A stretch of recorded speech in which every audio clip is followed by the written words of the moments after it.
Business Insider just released an interesting article I thought I would share with you. It's called From Labor Hoarding to Layoffs. Get ready for a brutal U-turn in the job market. Ooh, this is exactly what I've been saying, so I cut down some of the boring parts. I'm going to read the article to you and then talk about where I think they were right. Given how upside down the US economy is right now, it can be tempting to grab onto any inkling of good news. This desire for positivity may explain the popularity of a hot new theory about the job market, labor hoarding. This is a buzzy term that has caught on among some economists and pundits as a way to explain the relative resilience of the labor market despite the worsening outlook for economic growth. Labor hoarding refers to the idea that since businesses have spent the past 2 years struggling to fill roles, they are now reluctant to lay off or fire workers they have fought so hard to hire. This could soften a recession, the theory goes, by keeping workers in their job even when employers see customer demand drop during a recession. If companies assume labor markets are going to be tight, the wages are going up and the job market is going to tilt in the favor of workers. Employers may be willing to suffer smaller profits or weaker productivity to hold on to workers. If they assume the labor market is going to be loose, that workers will be easy to find and willing to take lower wages to secure employment, these companies will eliminate the jobs at the first line of defense for profitability in a downturn. Companies will eliminate these jobs as a first line of defense for profitability in a downturn. The labor market is tight, so labor hoarding proponents assume businesses are betting that predictions of a recession are overblown, and they need to be ready for customer demand to stay strong. Since it's already expensive to hire workers, they'd rather just ride out the economic soft patch with workers they have, sacrificing productivity to hang on to every worker in case spending bounces back down the road. Similarly, hard word to say, companies can make predictions on the future of consumer demand and adjust their costs based on those expectations. A business that assumes demand will hold up or bounce back will always be hesitant to cut costs by selling off their backlog of products at discount, selling off assets like equipment or buildings, or firing workers since the firm would miss out on higher profits when demand recovers. While layoffs are very low, they are starting to rise. Similarly, hiring rates have definitely started to slow down. The slowdown in hiring is even more important signal of changing attitudes around the job economy. Businesses are more likely to adjust how many new employees they bring on in times of weakness before they shift to shedding workers. Today, high but falling hiring rates show businesses are proving very successful at attracting workers but putting less effort into it. When we look at existing establishments, we see that through the end of 2021, job losses were low, but a relatively similar level at the beginning of the pandemic, with more than 5 million people fired each quarter. Sure, hiring was much more important. Existing establishments created millions of net jobs per quarter, but an environment where businesses were desperate to hang on to employees, as the labor hoarding theory goes, we would expect to see much more extreme declines in firing. Instead, we're seeing a more balanced response consistent with a tight labor market that is losing some steam. Through this whole discussion, we haven't focused on the most important factor that undermines the labor hoarding thesis. Now, this guy goes into why he thinks that labor hoarding doesn't exist or won't exist soon. The job market is a lagging indicator. Today's labor hoarding could essentially turn out to be a late reaction from employers who are not yet responding to weaker demand. Unemployment, on the other hand, may start ticking up slightly around the start of a recession, but it doesn't peak until 1.5 years after the recession starts. Just because companies are holding on to workers now doesn't mean that will be the case when things get ugly. Because labor market lags, caution around rosy predictions for how companies will react to a weakening economy is always needed. In November 2007, job reports showed that the U.S. added 166,000 jobs, well above economists' estimates. The strength of the labor market led to skepticism. A month later, the most severe recession since the Great Depression started. From 2013 to 2021, the phrase tech layoffs appeared in Bloomberg news stories only 637 times. That's 8 years. They only saw 637 articles. But from May to September of this year alone, the number was more than 960. The theory of labor hoarding rests on hopeful assumptions. Maybe the Federal Reserve's inflation fighting won't push the U.S. into a deeper recession. Maybe companies will refuse to cut costs even when demand weakens. Maybe workers will be able to retain some of their gains made earlier in the pandemic. But we're already seeing some signs of weakness on the edge of the job market at the beginning of what could be a Fed-induced recession. So, when the real pain starts, there's a good chance the U.S. will quickly shift from labor hoarding to layoffs. I think this is a really great article. I've never heard of labor hoarding. So let's go into the points that I really want to point out as we're reading this. Now, I'm coming from like the perspective of a recruiter. I've worked in third-party recruiting and internal recruiting.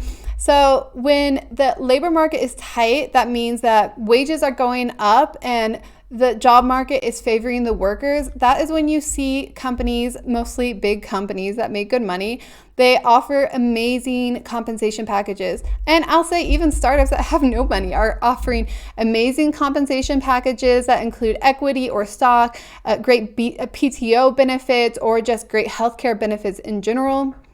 That's definitely what I saw before COVID and the pandemic. It was kind of insane to see, and I would expect that to slow down, and this guy kind of agrees. I do think a lot of companies are slowly reacting to the drop in consumer demand.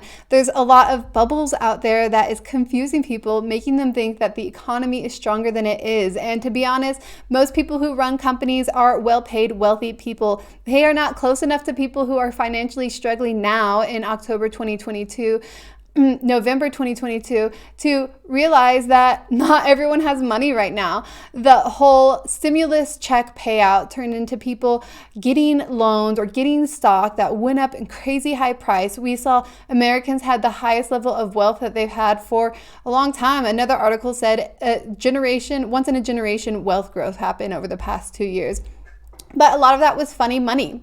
A lot of that was stock prices, like I had mentioned, stimulus checks. The overwork culture definitely plays into this. But yeah, I think a lot of companies are not reacting fast enough.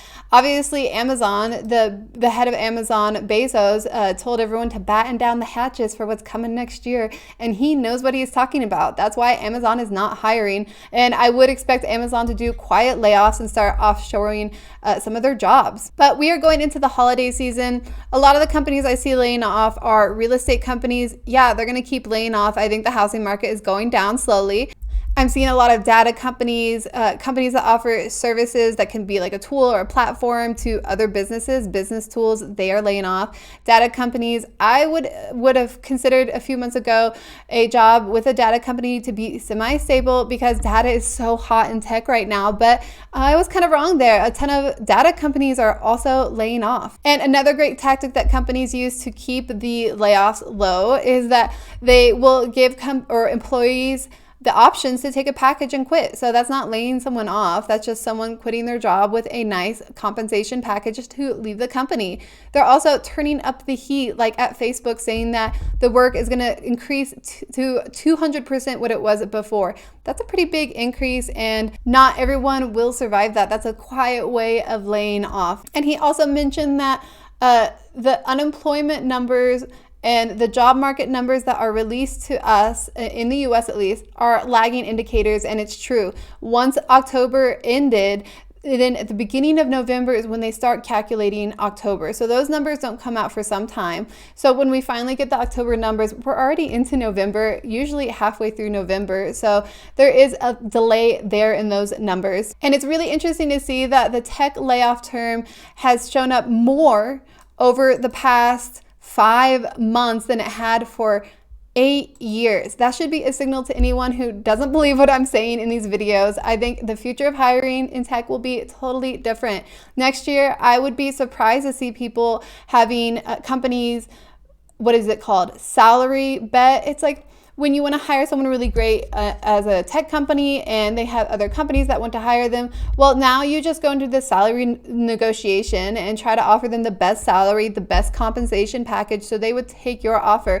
And I would expect to see that happen a lot less in the future. I know I had an employee, an entry-level candidate, He got a really great job offer for a boring company in the middle of nowhere that he didn't really want to take. And he tried to get us to up our offer by, I think, like 25 grand to match his. He got a really good job for 100K in the middle of nowhere that he didn't really want to take. So good for him, but that is kind of the reality I'm going to see for a lot of people. The high paying jobs are going to be the jobs that people don't want to take. And companies that have reputable brand names that people want on their resume, well, they know their worth, so they're not necessarily going to go out of their way to hire someone, especially companies like Amazon. They are not hiring. So you won't see Amazon doing any betting with candidates to try to hire them. And a lot of startups are coming into a phase where they're not able to get good investment in their company. Like, you know, if you are an angel investor and you invest in a startup, well, there is either the chance of getting a ton of equity or you charge them interest. And if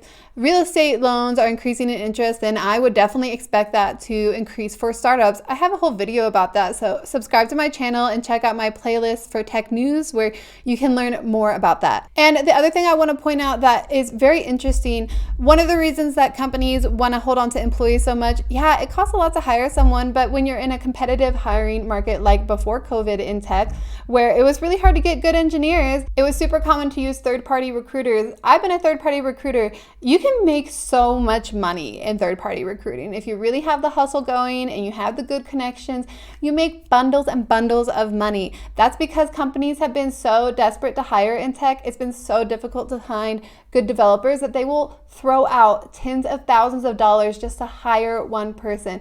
That's not the only cost when you're hiring. Of course, the first month, you can't expect people to contribute a huge amount to their job. You have the whole onboarding cost of giving them health insurance, setting aside the money for PTO, and there's also the general cost of the interview and hiring process. So hiring people is expensive, but hiring developers in tech, good developers in tech, is expensive because of the third-party recruiters in there. In my layoff video for October, I did notice that a recruiting company was laying off, and I would expect tech recruiters, I actually know that tech recruiters are being laid off. I see a ton of them looking for jobs right now, and that's probably because hiring in tech is going to be a different game next year. It's going to move from a workers tech or a workers job market to a employer's job market.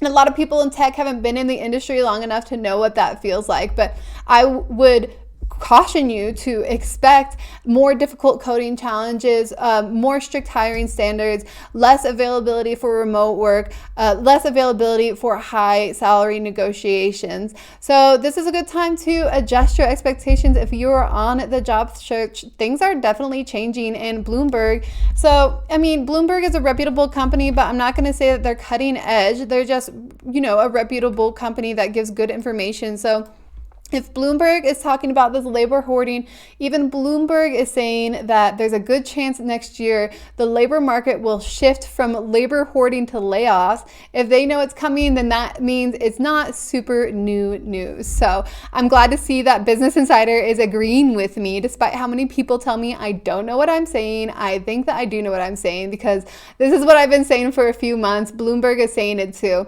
Thanks for watching this video. Please subscribe to my channel. If you're on the job search or you're just in the tech industry, this channel is for you, and I will keep you updated as the labor market changes. Thanks for watching this video, and I hope to see you in the next one.